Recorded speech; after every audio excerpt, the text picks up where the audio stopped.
అరే! అందరికీ నమస్కారం అండి. ఎలా ఉన్నారు? మన ద జుగాడ్ కిచెన్‌కి స్వాగతం.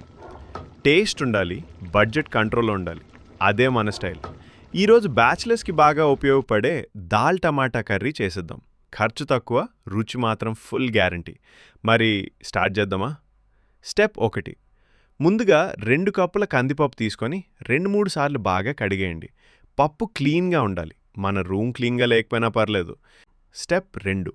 ఇప్పుడు 7-8 టమాటాలు, 6-7 పచ్చిమిర్చులు, 2 ఉల్లిపాయలు మీడియం సైజులో కట్ చేసి కుక్కర్లో వేసేయండి. ఉల్లిపాయ కట్ చేస్తుంటే ఏడుపొస్తే ఉల్లిపాయ వల్ల కాదండి, నెలాఖరు గుర్తొచ్చిందేమో. స్టెప్ 3. ఇప్పుడు 2 స్పూన్లు నెయ్యి, కొంచెం పసుపు, తగినంత ఉప్పు, కారం, కొద్దిగా కరివేపాకు వేయండి. 2 స్పూన్లు నెయ్యి పడిన వెంటనే వాసనకి పక్కింటి వాళ్ళు కూడా ఏం స్పెషల్ అని తొంగి చూస్తారు. స్టెప్ 4. ఇప్పుడు కుక్కర్ మూత పెట్టి 3 విజిల్స్ వచ్చే వరకు ఉడికించండి. చిన్న కడాయిలో నూనె వేడి చేసి ఆవాలు, జీలకర్ర వేయండి.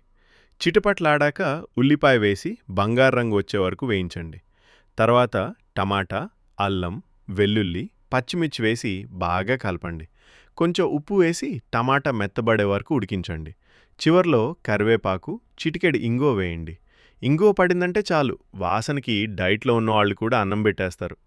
ఫైనల్. ఇప్పుడు ఉడికిన పప్పు మొత్తం తాలింపులో వేసి 2 నిమిషాలు బాగా కలుపుదాం. అబ్బబ్బా! ఈ కలర్ చూడండి, ఈ టెక్స్చర్ చూడండి. కెమెరా నుంచి వాసన వచ్చేదైతే ఇప్పటికి మీ ఇంట్లో అన్నం అయిపోయేది. రెసిపీ నచ్చితే ఒక లైక్ కొట్టండి, మీ ఫ్రెండ్స్తో షేర్ చేయండి. ఇంకా మన ద జుగాడ్ కిచెన్ని సబ్స్క్రైబ్ చేయడం మాత్రం మర్చిపోకండి.